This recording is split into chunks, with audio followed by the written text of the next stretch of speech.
Hello, happy Friday. I wanted to put together this quick video because we had a little glitch on a recent demo I did, but I wanted to show you this. Those of you that are using either Dynamics and or model-driven apps, you will love this demonstration of how you can build a messaging extension for Teams that will update your customer records in Dynamics. So I'm just going to open. So this is the sample data that gets added when you choose in your environment, add sample data. And what it has is it has these customers here, and it also has a main phone that's unique. Now, it also has an account number, but they're not all filled in. So you have a choice. You could go fill them in. So let me see if I can get those to show up for you. I'm just going to open up the active account and add a column. And in a real life, like in a real business scenario, I would use the account number probably as my tool to let everybody know what's the unique identifier. So even though the GUID is really the back-end unique identifier, what could you give humans so that they could do queries, right? Well, you have a choice. If they call the number enough, they might have that directly in their phone, and so they could look it up, or they could associate with their contacts an account number. But as you can see, there's a couple missing. And let's see if we can get those to show up here. And there they are. So one thing you could do is replace the account numbers. Just FYI, what I tend to do is I'll go ahead and make a little that data really quickly. So that's one thing that I'll do. And I'll just use the Create tab for that.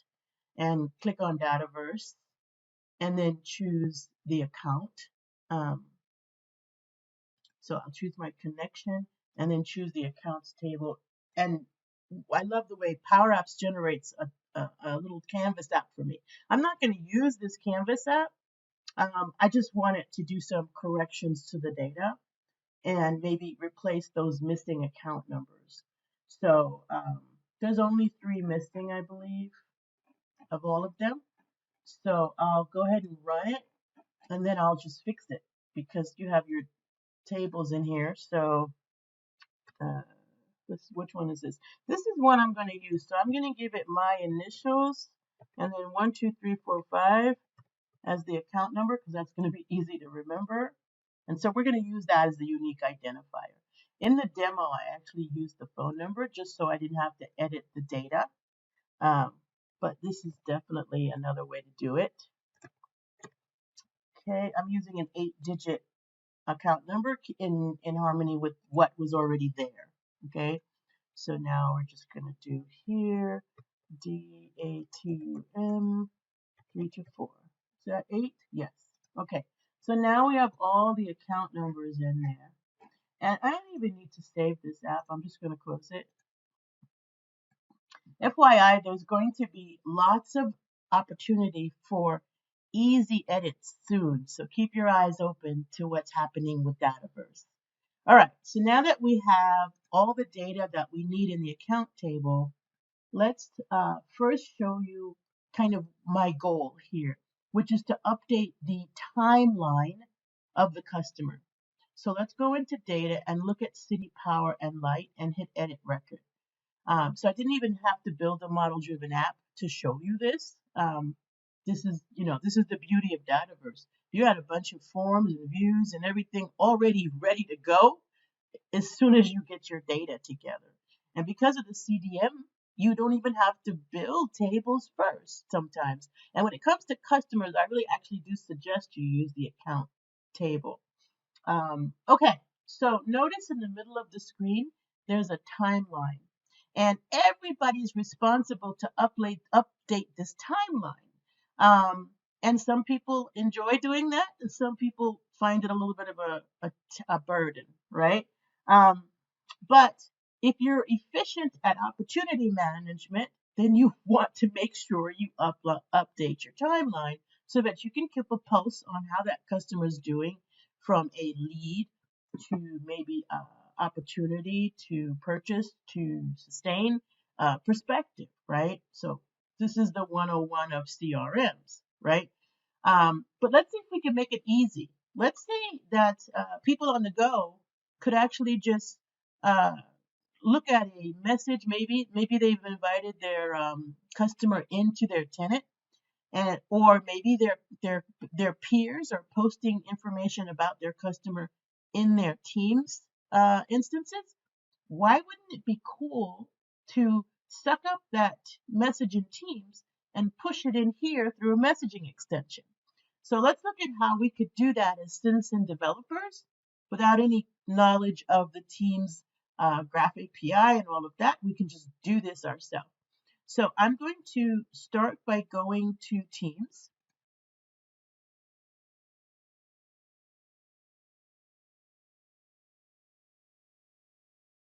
And yep, okay. So I have a lot of demo tenants. All right, so it's loading Teams. And the first thing I'm going to do is check Teams to make sure that my Power Automate app exists there. So I'm going to go here, click on my three dots, and look for Power Automate. So let's look for Power Automate. All the powers are in here. So I'm just going to make sure Power Automate is installed here because I'm actually going to build it right in Teams. I can do everything now directly in Teams. So this is kind of cool for all of the Power Platform. Okay. And you saw those little messages just help you get started. All right. So now here I am in Power Automate. I already have some teams. I'm going to make this messaging extension possible for every team. So I can go to the Create tab and just create from blank. All right, so watch me do this. I'm going to call this Send to CRM. And you can do this for any CRM tool you're using. Of course, I have some bias. But if it's in the connector list, go ahead and do it, right? All right. For a selected message is the key in Teams to this, because anything you do with this trigger is going to show up in the messaging extensions, which I'll show you in a minute, okay? So I'm going to start by creating an adaptive card because I need two things for this form. I need a title of the note, because you'll notice when you hit the enter a note, you need a title, and then I need the note. And sometimes I have an attachment, but I'm not going to do an attachment today, okay? So we're going to go back to Power Automate. We know we need a note and a title. So I'm just going to delete this extra stuff here. And like I'm just going to put send message to CRM, enter account, enter timeline details below. Okay, and then I'm going to name this note title because this is going to be the title of the note. And I will change the placeholder text to replace with note title. And then I'm going to give it an ID. And I like to start with AC for adaptive card. And then I'm going to type note title. Okay, so that's my first need for this. The second thing I need is the way to get to the account. And we said we were going to do that through the account number, right? So let's go ahead and use this for the account number. And then down here, we're not going to make this an email. This is just going to be text. And the placeholder is going to be enter the 8-character account number. And then I'm going to name that AC account number. Bam. All done. I can delete the extra stuff. And so you saw that I leveraged the sample that's already in there. I mean, why not, right? So I'm going to save this card because it's got everything I need. And the most important thing with the cards is to make sure they have an ID, because any of these input fields that you use and these are both text input fields from this area. They will show up in your dynamic content when they have IDs. Okay, so I'm going to hit save card, and now I'm going to do the magic of putting it into CRM. So what I'm going to start by doing is get the account. So I'm going to go list rows in that uh, tenant in that environment. And I have two choices. I have to use the legacy one here because the Dataverse is in a different environment than the teams. Okay, and so I'm going to do list rows, and I'm going to select an environment here, which is the actually in this case it is in the same tenant. So I could go ahead and use the newest connector. It's rare that it's in the same environment, because usually your Dataverse is in a production or a dev or a test environment. And so I'm going to look for the table accounts. And this is what I want to list. But I want to filter it by the account number that they give me. So I'm just going to do a filter where the account number, that's what the backend name of this column is, equals, I'm going to put in single quotes, what they typed in that adaptive card. So you can see that the AC is helping me search as well. All my ACs come together, and I'm going to right here just say account number. Okay, so that's awesome. So now that I have a filtered scenario, this is going to end up with only one record. I know that. I don't need to top this or anything. I know that because the account number is unique. Let me just show you something. Let's go back to the data. How did I translate this account number into what the query needs? If you go to columns and then you look for the column, you'll see the internal name right here. So you would use that in Power Automate. Okay, so I'm going back to Teams and finish my flow. You can save at this point, but I'm going to keep going. And notice when you save a flow in this scenario, it's actually going to confirm that it's all ready for Teams. But I do have another action to do. Okay, so what this gave me, just waiting for this to finish saving. What this gave me is everything about that account. The only thing I really need is the account GUID, okay, the unique identifier from a Dataverse perspective, to post a note to the account. Do this with Dataverse. And we're going to again use the legacy connector, and I'm going to choose add a row. And now I'm going to go ahead and pick the environment again, and this time the table is notes. Now, yes, you can use the same method and update the phone calls or update something else in the activities. And there is a bunch of activities that you need to know about. And I'll put a link in the description of this video. So how do you get to know all the different tables related to activities? All right, so I'm going to select notes. Now, there are 4 fields that are really needed to make a good note, all right? And 5 if you want to be super precise.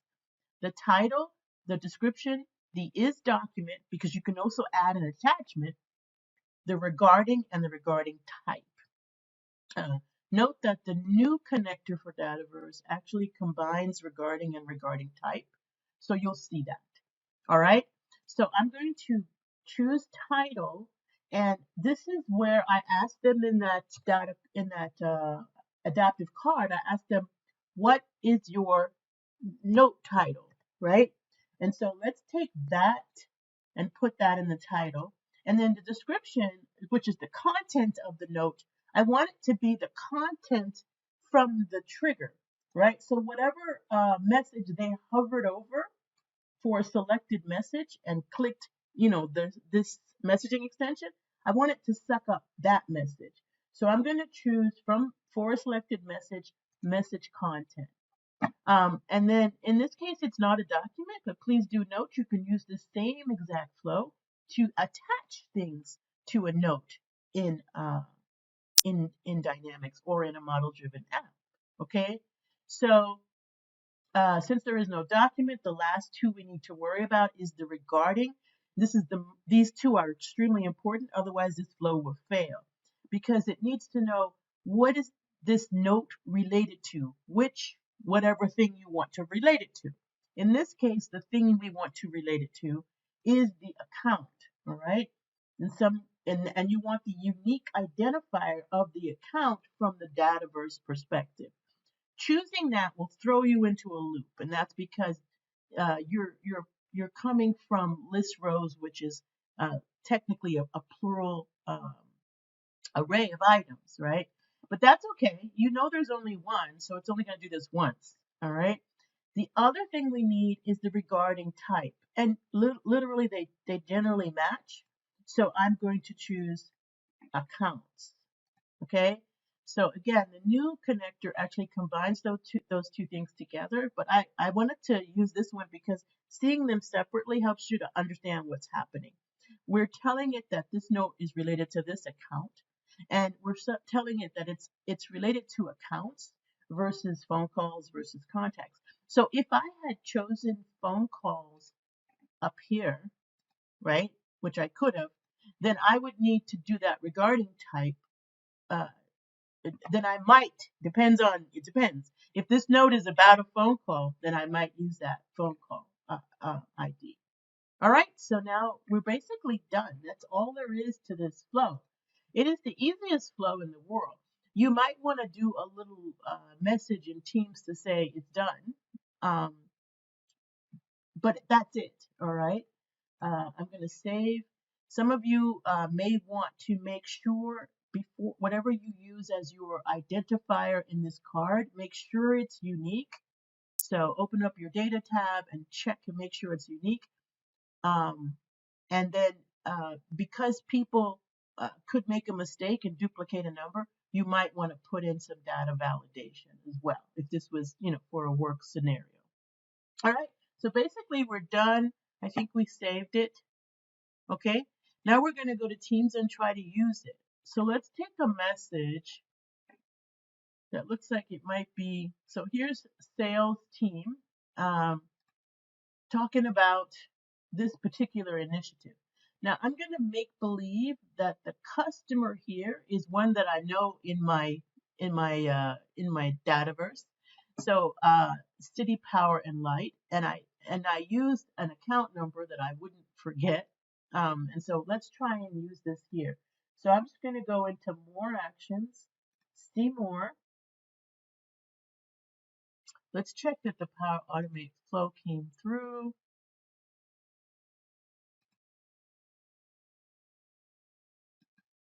Notice that the chat tab will tell you your flow is ready to be run. Okay, so you can let you know if it's going to work in Teams. Another thing you might want to take note of is because I didn't install that into any team and I worked more broadly on this, it actually can be used in any team or channel. Okay, what I noticed is it can take up to 3 minutes for this to show up in your list of messaging extensions. So let's look and let me show you what I mean by messaging extensions. So when you hover over the 3 dots on a message, these are all Teams gifts to you as messaging extensions. What does that mean? They extend the capability of the message. So if I wanted to, I could just save this message. And then maybe that's what I did in the past. Maybe I noticed it and I said, oh, that needs to go to the timeline. And so I saved it. And then later today, I might copy and paste it over there into the app or into the account. So that's another option. When you save a message, which is a built-in messaging extension, then when you go to your account up here in the top right and hit saved, you'll see all of your saved messages. All right. So this might be a way for you to kind of bookmark things that you want to go back to. But unless you act quickly, this can get long. So I would love to make it easier for them to action this right away. All right. Clicking on the bookmark will take you to it. And if you want to remove the bookmark, you just click on the bookmark and it'll go away. All right. So now let's check and see if our flow is there. There it is. So see how it says send to CRM? I typed that. So I was a no-code developer in Teams, and I was able to change the menu there for my team, right? So I'm going to send to CRM. And then I'm going to give this note a title. And I'm just going to say R&D show is awesome. A couple of my friends run an R&D show. It's wonderful. And then I'm going to put my account number here, which I think I typed 12345. Let's just double check that. So if I go save and close, let's look at the table really quick.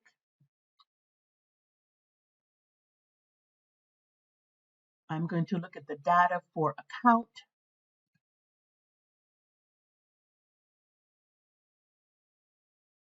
And AEG 12345 is correct. So now I'm going to go back here and I'm going to press the submit button. Now I'm going to I guess the right word is I want to validate this happened. Again, you might realize that it might be a good idea for me to go ahead and put some type of validation in the flow.